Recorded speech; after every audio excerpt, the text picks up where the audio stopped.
Good morning, all, and welcome to Kal-bardr's Corner for this special live stream class for the Atlantian University. I am Baron Kal-bardr Gellir, Companion of the Meridian Cross, Companion of the Argent Comet, Companion of the Compostela, and Reaper, coming to you live from the Barony of the Osprey on the southern coast of Meridies. I'd like to welcome all of our Atlantian U folks showing up for this. And I know this is a weird format for some of you, and you're used to being in Zoom, things like that. So if you're new to my class formats, welcome. Thanks for joining. We're going to have some fun today, learn some stuff about some heraldry. So if you haven't already, please introduce yourself in the comments or chat if you're on YouTube. Let me know who you are, where you're from, and where you're watching. Now, special note, I will not be taking attendance from that, so make sure at the end of the class, after the hour, you go back into your Atlantian U transcript and mark yourself as attended. Make sure you get credit. If you're watching elsewhere on Kal-bardr's Corner, you did not come from Atlantian University, welcome. Thanks for showing up. Appreciate you stopping by as well. All right, a couple things during the class. So this is a relatively short course. I do most of my heraldic classes I keep under 30 minutes or around 30 minutes. So that there's time for questions and we can sort of have discussions. And I like to keep the information that I put out digestible. But if there are questions during, please put those in the comments and chat, and I will address them as they come up or as relevant. And let's just have some fun, gang. All right, so who we got going? Folks from Atlantian showing up. Elfric, morning. See you out there from my home kingdom of Meridies, my home away from home in South Downs. Appreciate everybody showing up today. All right, so a little bit about the class. Actually, we'll do a little bit about me, then we'll do a little bit about the class. So first of all, this is basic device checking. So this is, if you're not here for basic device checking, then you're in the wrong spot, but feel free to hang out anyways. It's going to be some fun times. All right, so as I mentioned, I am Baron Kal-bardr. I am from Osprey in Meridies. That is the very, very southern southwest point of Meridies. I'm almost in Glenalbin and not terribly far from Trimaris. I hold a lecturer's degree from the in heraldic studies from the Royal University of Meridies. I also serve as the Lantern Herald for our kingdom, which is the herald responsible for education. As part of that, I serve as the Dean of Heraldic Studies for Rum as well. I also have a slew of awards that I mentioned earlier that are not relevant for this class. Those are things that are relevant for my heraldic experiences. Let's see here. Now, this class and what it is. All right, so this class is going to be about device checking, and I use that sort of as a round term. I base this class off of the Argent Snail's Armory, what he calls the Insta-Boing Checklist. So this was actually put out in 1993. It's on the SCA heraldry website, and I'll have the link for that at the end of this class. And I've used a lot of the format from there and sort of added pictures and some context around it.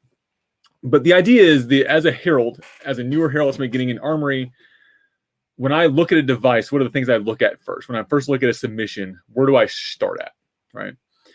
So we're not going to cover conflict checking. We're not going to cover like detailed rules. We're not going to cover any of the sort of the nitty gritty of that. We're going to look at a first pass. What are the rules I care about? What are the things I think about when I'm looking at a device for the first time, or when I'm designing heraldry, actually?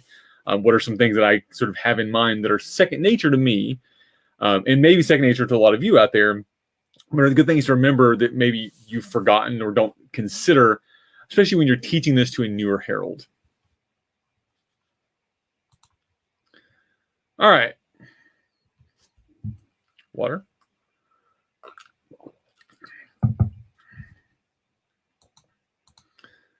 So, first on that list,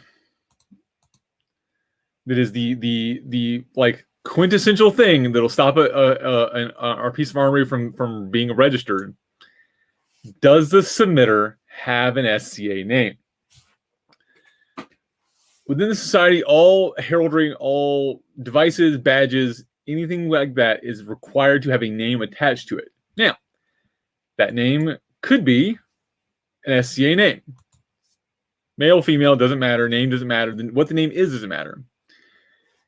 But it has to have a name attached to it. Either a previously submitted name, a household name, or the SCA does allow placeholder names. So When a device is submitted, there's a box on the form that says allow placeholder names. And what that will do is, if for some reason the person's name doesn't pass, or something happens with their name submission, or they just don't have one, their name, first name of location will be registered as things. So Richard of Osprey, Billy of Osprey, Steve of Locks of Cote de Seal, whatever group they're part of, and their first name. This is strictly temporary and can be replaced later once that submitter has a name on file, and those records will be updated. But does the submitter have an SCA name is your very first question to look at. Again, don't let this stop you when you're designing the heraldry. Don't let this be a problem to like, oh, well, we have to do name first. Don't think of that. But think of it making sure, especially when you're submitting the forms, that you have either a name registered and submitted, or you've allowed for that placeholder name to be submitted. Yeah, that's it. Cool. And that's a weird one. And I when I first looked at this checklist, I saw that I was like, well, that's not really armory, but like that's the thing that'll stop your armory from being submitted right there. All right. Now getting into the actual submission, the actual armory itself, the actual thing, the shield you're looking at. Very first rule, is it dark on dark? Or in this case, color on color? Or is it light on light or metal on metal? So within heraldry, there are two categories of tincture. There's your colors and there's your metals. Metals are easy. There's only two of them, white and yellow, or argent and ore, gold and silver, however you want to call it. There are only 5 or 6 colors. Now, looking at these two things, well, it's very obvious that it's a white butterfly on a yellow field or a green butterfly on a blue field, and you can tell what they are. As you get into more heraldic display, more complicated devices, more complicated charges, that becomes a lot more important to consider. So look at your charges, look at the backgrounds, look at your layers, figuring out, do you have color touching color, or you have metal touching metal? Here's the trick. There are always exceptions. Now, I'm not going to dig into all the exceptions to all these rules. There are exceptions to these rules. Furs are weird. Quarterly things, very different segmented backgrounds. Those rules will change. One of the things I always look at is the top left corner. So when you're considering whether something is a color or a metal, or trying to figure out exactly where that falls, look at the top left corner of the thing you're looking at. So if it's a multiple colored thing, what color's in the top left of that thing? So if it's an ermine, for instance, where it's white with black dots, that's considered a metal because it's mostly white. Whereas the reverse, black with white dots, would be a color because it's mostly black. So check your top left, figure out whether that thing is a color or a metal, and then look to see how they're stacked. So when I'm looking at heraldry, specifically looking at color on color and metal on metal, I always, in my head, deconstruct the device. Heraldry is built in layers. So it is a thing on top of a thing on top of a thing on top of a thing. If you break that apart in your head and literally look at them as if it's made on a felt board, like Blue's Clues style felt board, it makes it a lot easier to see what's on top of what and where those colors and metals stacking will matter.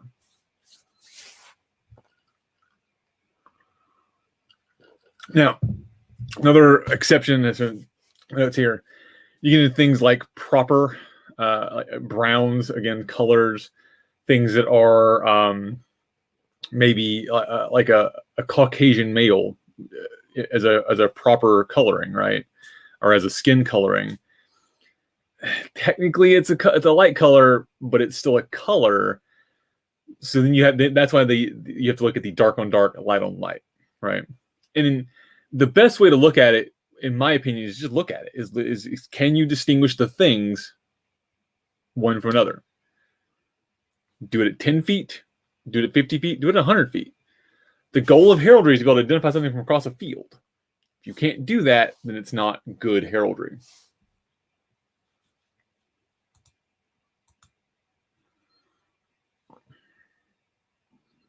All right.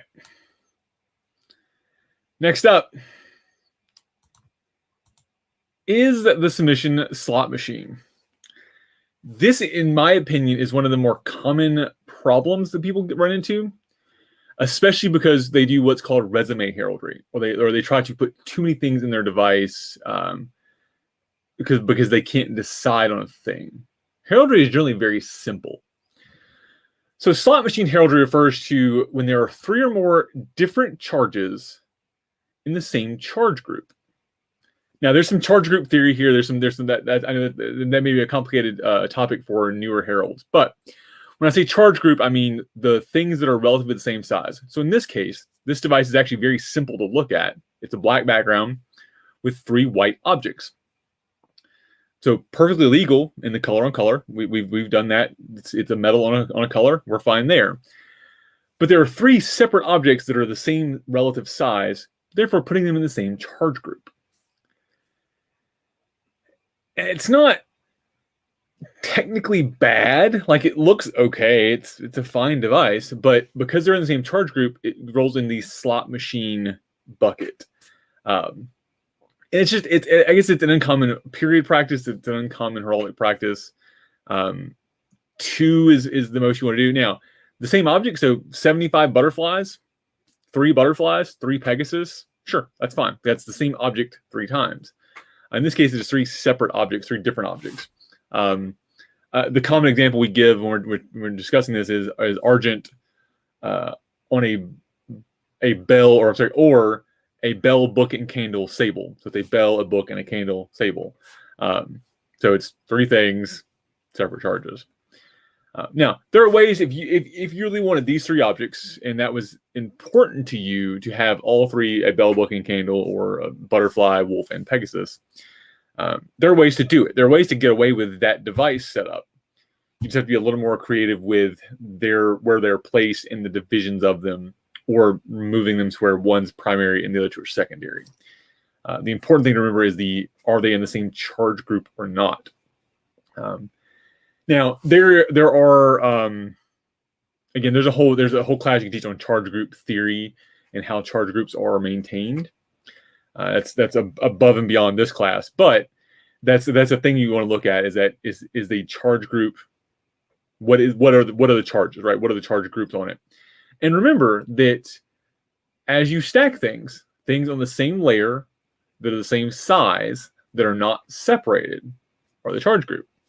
So one way you could do this would be to put a bend between them, or put one of them on a bend, or put some of them, above and below a division. Again, it removes them from being in the same charge group.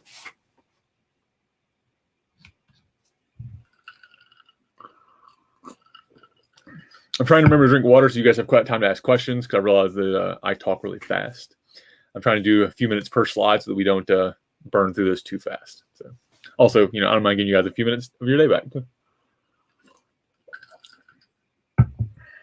All right, so that's slot machine heraldry. And that was the weird one for me when I was like, "What is slot machine?" But it's because slot machine is 3 things. It's become almost a heraldic joke, I think. So, all right, this next one is actually on a similar basis.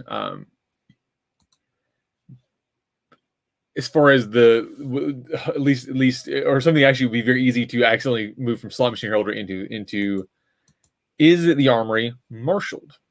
Now, marshaling in period, and in the SCA, because we've adopted the period practice, is a way of showing familial relations, right? So it was a lot of, you see multiple families taking their devices, putting them together on a singular flag, a singular shield, things like that, and doing this. Oh, yes, slot machine heraldry is bad unless you get a jackpot, which means they all match. Thank you for that. Yes, slot machine's bad unless you get a jackpot. So with marshaled heraldry, generally it was a device and device put together. Now, devices in period were a lot more simple than what we recognize, right? We do a lot of very complicated devices in the SCA. So looking at this example here, it would actually be two separate devices. It'd be a white wolf on a red background and that's a device, and a white Pegasus on a blue background, and that's a device. These two people are married, therefore they're displaying theirs together, or they're some sort of familiar relation, brother, sister, husband, wife, household, cousins, whatever. So they're displaying their armory together. Because that is a period practice of doing that display together, we have in the SCA ruled where you cannot do that as a device. What that means is you can have two different charges on opposite sides of a singular divided line. Okay? And there's some very specific words in there that I'll explain. And I see the question that yes. So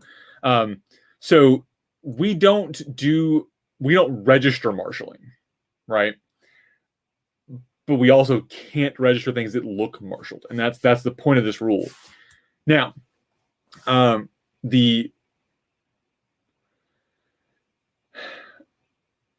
there are only two examples that really will key up on this, right? There are two things that look like marshalling: a per pale division, which is what this is, or a quarterly division.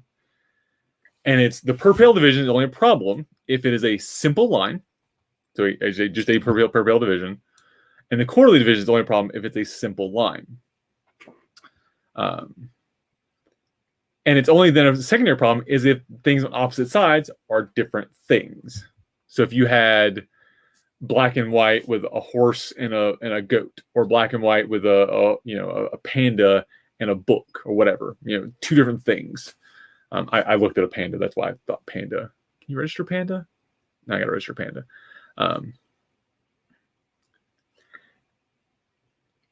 So the way you get around it, though, if that's the design you want, and you want a thing and a thing, different things around on your device, that's cool. You can do it.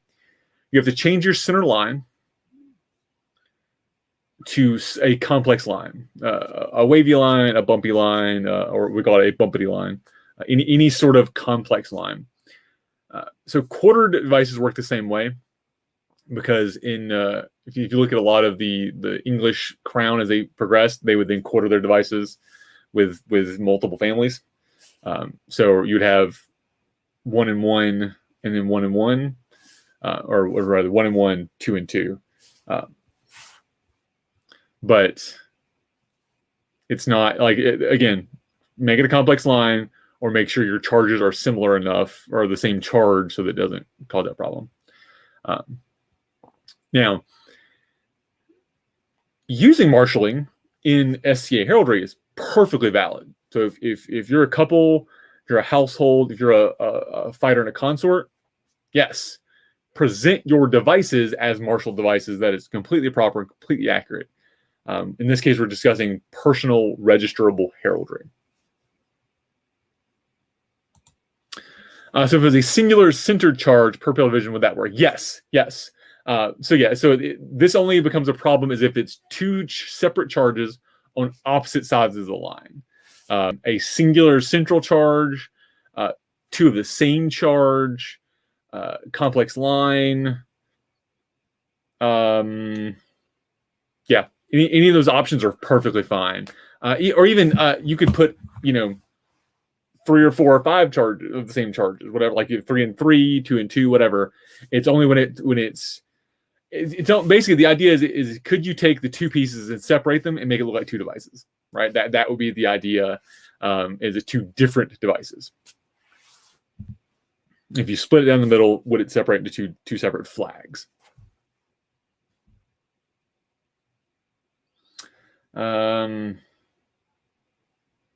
There's an exception on quartering. I don't have an example of this. My apologies. I forgot to add this example.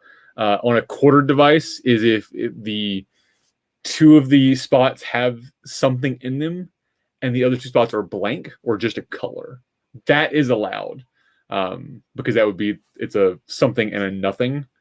But if you had, horse and panda, that now looks like marshaled device. Also, I'm sorry for my background today, guys. My lighting's weird in here, I guess. All right. And yes, pandas are registrable because we can now do a step from core practice with Eastern European stuff, or extra European stuff, rather. So yes, pandas are registrable.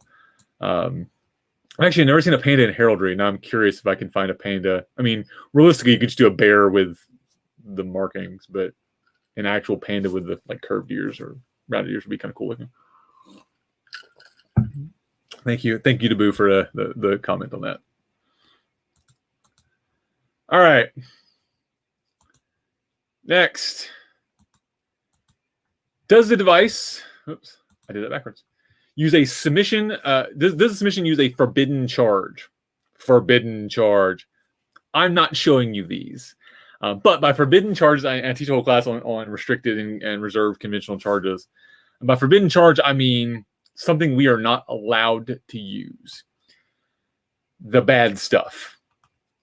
The swastikas, the hangman's nooses, the flaming crosses, the papal seals, the dragons of Korea, that stuff. The stuff we are not allowed to use either because it is reserved for actual real life royalty people or because it's bad and we shouldn't do it.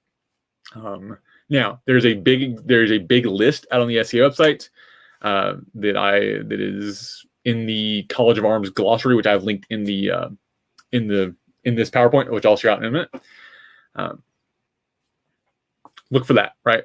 And in my opinion, and this is how I generally look at it, if I look at a device and go and make this face, there's a problem. Even if it's legal, you may not want to, right? So there are ways you can do things that are technically allowed, or that rather aren't illegal yet. But I always like to advise my clients of, okay, you've done this thing and you mean this. You mean some non-negative thing for it. When I looked at it as an uninterested third party or as a not knowing you as a person, I saw this, right? So Meridia's actually had a problem with this about a year ago. One of our populous devices, our populous badges, was perfectly valid, perfectly legal, had no restricted charges on it, but evoked a sense of relation to the Confederacy and relation to some white supremacy groups. The one we call the stars and bars, our voided saltire with the white star in the middle. Perfectly valid badge. It looked great. It was great as a war banner, but some hate groups had picked up something very similar to it and were using it in conjunction with some of their work, right?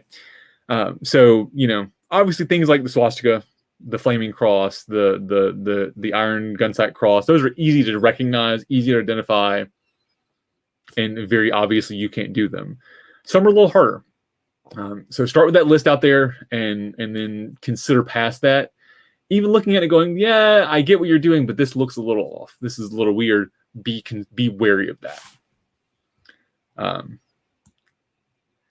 Yeah, exactly. There's a reason why we submit a picture and not just the blazon, right? Because there are things that look good on paper that may not look good in picture. They look good in writing, but not in a picture. So, aren't some charges forbidden in conjunction with certain names? Yeah, I mean, yes, unofficially, right? So there is no rule about certain charges with certain names, but the herald's office, the Laurel Sovereign of Arms, has final say, right? So if they see a charge where by itself may not look off, and a name where by itself may not look off, but you put the two together and they look off, yeah, they're going to bounce it, right? So that's a thing. That's, I think, above what we're talking about in this initial first look, because you may not know the name, you may not know the device, you may not have the history of that. If you look at a device and it gives you a bad gut feeling, consider that.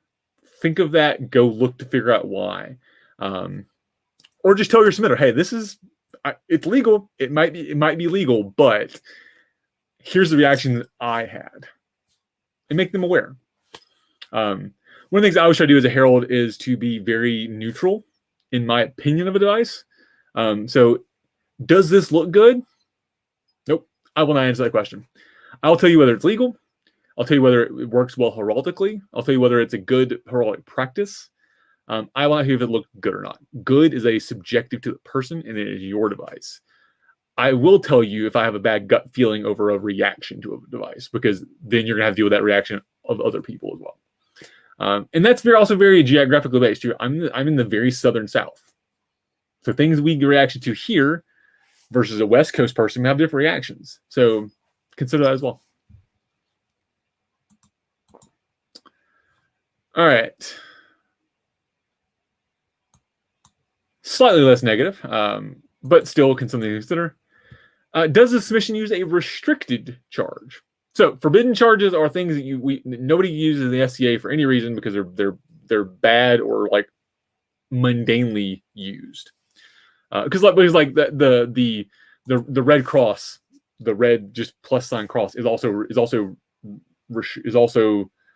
forbidden because it is a mundane used, commonly used item, right? So not necessarily that's not a negative item, but it's still forbidden. So when I say restricted, I mean in this case of the SCA, is it restricted? Again, I teach a whole class on this as well, but which you can find on this channel actually. Go back, there's some other heraldry classes. You can find that one. When I say restricted, I mean things like the laurel wreath, a white belt, a chain, the cap of maintenance, the pelican and its piety, things like that. The things that are coronets, crowns, whatnots. Things that you have to have some sort of rank or right to use. On the heraldry submission form, there's a box, there's a little line that asks, does this submission use any restricted charges? And if so, what right? And I'm not quoting that directly, but what is the right of the submitter to use that charge? So if you have a laurel wreath on your device, you say, hey, or you have a white belt, or you have a chain. You say, oh yeah, I'm a knight from this kingdom from this date. If you're a court baron, or a duke, or a count, or a viscount, or whatever, you can say, hey, yeah, here's this coronet. Here's why I'm using it. Here's what right I have to that. So me as a herald, I'm going to look at that. If I see a crown, if I see a belt, even not a white belt, I'm going to look. If I see a belt, I'm going to check. If I see a chain, I'm going to check. If I see any kind of wreath, anything that looks like a wreath, laurel wreath, chaplet of roses, any of that nature, I'm going to check. Because again, first reaction matters. Right? It may be legal, it may be okay, but I'm going to advise. I'm going to say, hey, this is what I saw first. Maybe perfectly, they may have a right to do that, especially if it's somebody who is maybe submitting a secondary device or a badge later, or making an adjustment to their device, right? Maybe perfectly legal. You've got a lot of devices that were submitted years ago that are no longer legal now, but would be allowed because of the person's previous use of that. So consider that as well. Just consider that when you're looking at that. But yeah, again, there's a whole list out there of reserved and restricted charges that are allowed by certain means and certain people. Or in this case, like the case of laurel wreath, right, for a device, also used by groups, SCA groups, whether they be the smallest shire or the largest kingdoms, denote that with a laurel wreath on their device, right? So that's important to look at. Now, just because a white belt is restricted doesn't mean a yellow belt is, or a red belt, or a blue belt. Now, I do know that a yellow belt is currently registered, so you can't do that. But it's not restricted per se. But like the chain, a closed loop of chain, is restricted in all its colors. White, blue, silver, purple, rainbow, doesn't matter. It's the closed loop of chain is restricted. And there's some things like that that are different. A pelican, just a pelican, is not restricted. A pelican in its piety, which is so feeding its young from its breast, or a pelican wounding itself, are restricted to the pelicans, to the order of the pelican. So, personally, I wouldn't use a pelican on my device, even just a pelican hanging out, because that is a connotation to that. I wouldn't use a belt of any type on my device because that gives you some sort of allusion to the knighthood. But it's not technically, right? So you're allowed, it's allowed to do, but can make those considerations. And again, that list is not all inclusive. There's a list out there, the current restricted ones. It gets updated as needed. All right. This is my favorite rule. So, more water. Let's see, we're at 35 minutes. I've got 2 slots left, so we're doing good actually. About 30 minutes where I want to be. So this one is the easiest, or is the one that gets people the most, in my opinion. Is the submission too complex? And I'm going to go ahead and apologize for the device I'm fixing to put up here because it looks atrocious. Yeah, terrible. So complexity is a weird one. We have a rule of thumb for this. There is not a hard, fast rule, right? There is not a here is the line for complexity. Because complexity can be visual or it can be rules wise.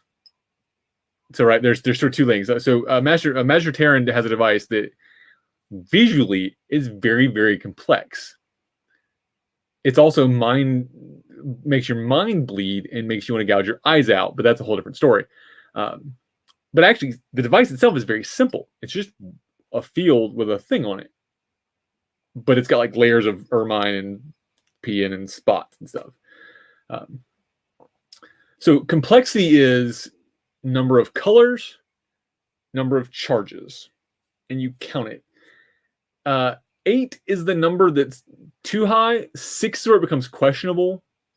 So in this case, the case of this device, you have white, yellow, red, blue, green, black, purple. That's already 7, right? I did this excessively. And then you have the Pegasus, the wagon wheel, and the butterfly. So that's a complexity of 10. That's too much. There's too much going on here. It's just too much, right? So, like I said, 6 is the line where you start thinking about it. 8 and up is just, it's going to get tossed. Now, again, this is very much a rule of thumb because you can have devices that are too complex that don't meet the complexity rules, and devices that are way complex or that are actually complex that are fine. There's a fine line of finding that point, right? Again, we're looking at first pass. Count the colors, count the charges, different charges. So in this case, there are 2 Pegasus, that's 1. There are 2 wagon wheels, that's 1. There are 2 butterflies, that's 1. So 3 charges, they're charge types, right? And then count the colors, things like that. So something to consider. This is one that gets a lot of people, especially younger, like newer people to the SCA, because they want to do all the things. Again, resume heraldry comes up here a lot. Well, I'm an archer and I'm a cook and I like books and I like colors purple, green, and blue, and I also live in the mountains. And they want all that on their device. Okay. So you see, just counting those things out, you're gonna be at least 6 things, especially if you try adding colors to it and things like that. If you can even make it legal where it all fits. Does the field division count also? In this case, it only counts because it's 2 colors. So not generally the field division wouldn't count, but it will because it generally creates a second color. So in this case, I could have done this device all white. Actually, pull it again. So this could have been all white or all yellow. I added the field division, which adds then a second color or a tincture, a second metal in this case. But so the field division itself doesn't count, but the 2 colors of it does.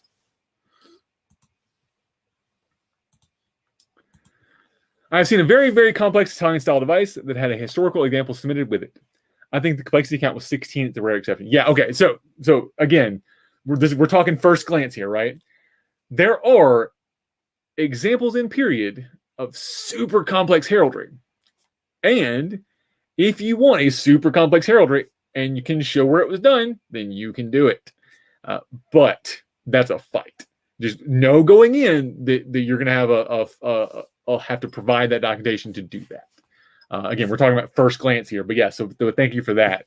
There are some exceptions to the rules always. All right. Let's see. I'm doing good. All right. So this next one's weird, and this is hard to explain. That, and I'll admit I drew this one poorly, but I'll kind of explain it a little better. Are the bumpity lines drawn big and bold. And I'm quoting this exactly from the Ardent Snails thing. But so this is actually my device. This is my device done bolder. See the difference? So that's no, that's a yes. Now, when I say this also applies to a couple things. Are the things big and bold and butch in your face? Are they taking up the space they're in? Are they obvious what they are? Are they easy to read? Right. So the device on the left, with again, this is no colors on it, so it's even harder. And you want to look at it that way if you can. The device on the left would be harder to see at 100 yards. The device on the right would be easier to see because the lines are bigger and bolder. Right. The wagon wheel, if it was smaller in the space, still technically correct, but it needs to fill the space up. The heraldry always wants to fill up the space. There should be no blank area unless it's an intentionally blank area. So, if you have a wagon wheel and this much dead area around it, that wagon wheel should be bigger. If you have a divided field, well, the wagon wheel should fill that space up. It should be as big as it can, maintaining its shape within the space it's in. Treat it like a cat. Cats are liquid. Cats fill their space. And make sure you draw your lines big and bold. Now, how you draw your device on your shield, and this is where artistic license comes into it. How you draw your device on your shield, if you want the lines to be more subtle and more, cute and light, that's fine. You're allowed to do that. That's artistic license, as long as they're the same lines. When you submit the device, when you're sending it to the College of Heralds, big, bold, big charges, expand the charges.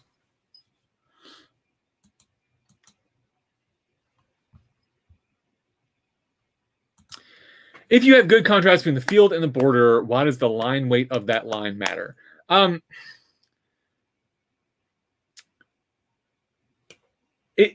It doesn't per se, right? It doesn't, but it does, and it matters more when you're talking about field divisions, when you're talking about things because you could have a per pale division, right? So blue and green together with a engrailed border or a wavy border.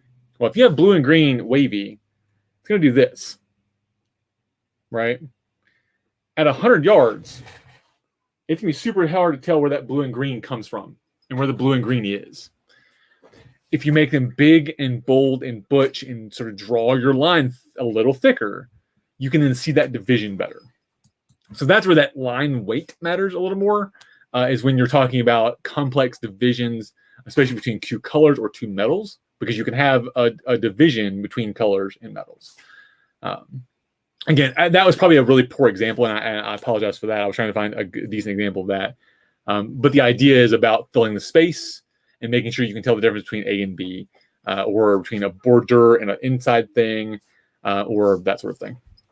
But yeah, a lot of times the contrast of metal on metal or metal on color on metal will fix your problem, and it's not a problem. It only really becomes an issue for the line weight when it's a complex line division point. So thank you for that, Alfred. All right, last but not least, and this is my favorite slide. It made me chuckle when I put it together. Are the charges drawn in their medieval form? Now, people like to do things in the SCA and do goofy charges. We use medieval charges for submissions, right? Medieval charges for submissions. Oh, my animation's off. This is a pin. This is also a pin, but it's the modern version. Don't use it. Now, when you submit your device, if you want a pin because you're a person who uses pins, whatever, you're a calligrapher. If you want a pin in your device and having a pin, an ink pen is important, submit it as a medieval quill ink pen. When you draw it on your shield after it's registered, if you want to draw a big highlighter or a ballpoint pen, you are welcome to do that, and it's funny, and we'll all chuckle at you and go, "Yep, that's cute. I see what you did there." But if you submit this device with that medieval or that non-medieval pin on it, it's going to bounce. Plain and simple, going to bounce. You see this a lot with animals. English or the European heraldic animals are dumb looking. They are super non-animal looking, but that's the ones we submit with. We submit with a heraldic dog, and if you want to draw your Labrador later, that's a more photorealistic Labrador, you're welcome to do that. But when you find the basic heraldic example of it. Think of some other good examples. A bat, and I know Boo's in here, so she uses her bats. If you draw a bat, and later you want to draw a Batman logo, rock on, you do that. But when you submit it as just a plain heraldic bat. Yes, and also, yeah, use the European version. Don't use a Chinese version. Don't use any of the extra European. Don't use a Korean version.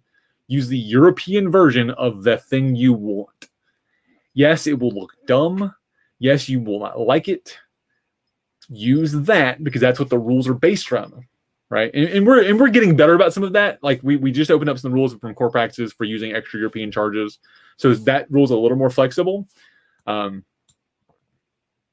safety's sake, use the medieval European version of the thing you're trying to get, and then later you can redraw it to be whatever version you want to use, as long as it's the same thing.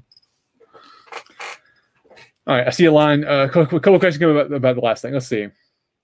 Do you blazon a line of division differently if it's big and bold? No. Line of divisions are line of divisions. The big and bold is the way it should be done. That is the purpose of it. So it shouldn't change. There are some differences in some of the borders can be are different looking depending on how you draw them, but realistically, all lines in heraldry should be big and bold. Is there a web page with drawings used on heraldry? Yes. So you can look up Pinzik traceable art. I'll put this in the comments. Give me a moment. Pinzik traceable art. If you just Google that, you will find SVGs and PNGs of 1,001 things you can use in heraldry. This used to be called the Pinzik Picture Dictionary, or PicDic. It used to be an actual physical tracing book. Now it is an online resource. That is an amazing resource for heraldry things that are generally all accepted. And also on there are notes about each bit of it, what it looks like, what the blazon for the thing is, and restrictions around it if there are any. For instance, like there's the wolf ulient, the wolf howling, is still on there. It's still a charge you may need to tracing, but it's no longer registrable. So things like that. They keep pretty good updating on that about those things.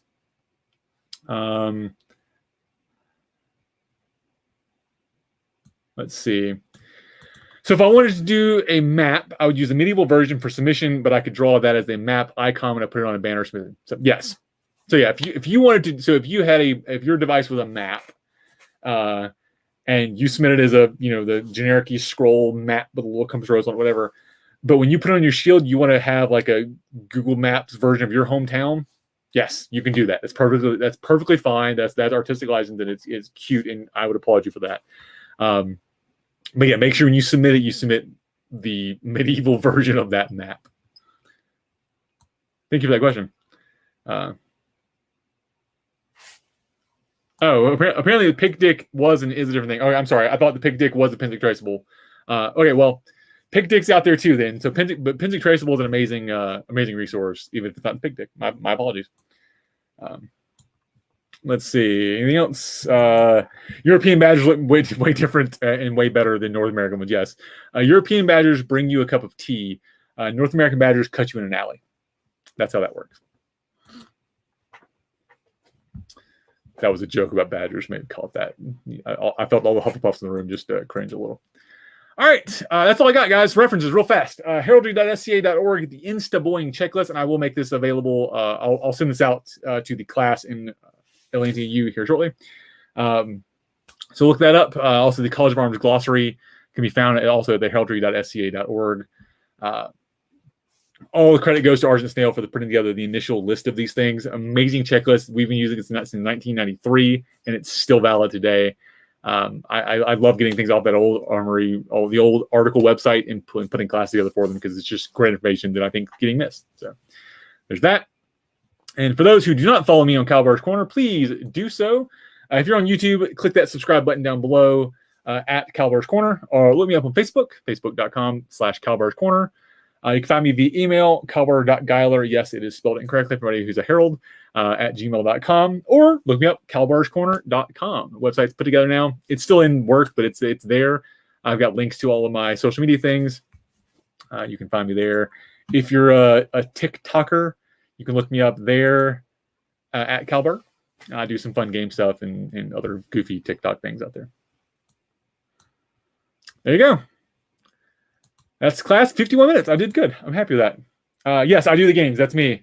I am 30-second games with Cal. I also do games here on Kal-bardr Corner. So there are old What You Playing Wednesdays out there to watch. New ones coming up. New show starting next week. Or actually, a new show starting tomorrow on retention. If you want to join us tomorrow evening for Road to Retention. The Road to Retention with Baroness Remoot. I'll be playing tech for her. I'm looking forward to that show. So there you go. Any last minute questions? I see nothing. So, gang, if you have any questions, please feel free to comment on this video later. Reach out to me via email, and I'll post this slide deck out to the Atlantian U page. I would post it here, but the Facebook and YouTube will eat the link. So I'll post it out to my channel. Thank you all for joining me. This has been a delight and a pleasure. I love teaching heraldry, and I really appreciate you guys for attending. And thank you to the Chancellor and staff for Atlantian U for hosting another amazing university. I'm looking forward to classing for the rest of the day today. So I want you all to have an amazing day, have an amazing class day. This has been Cal in Kal-bardr Corner. Bye, everybody.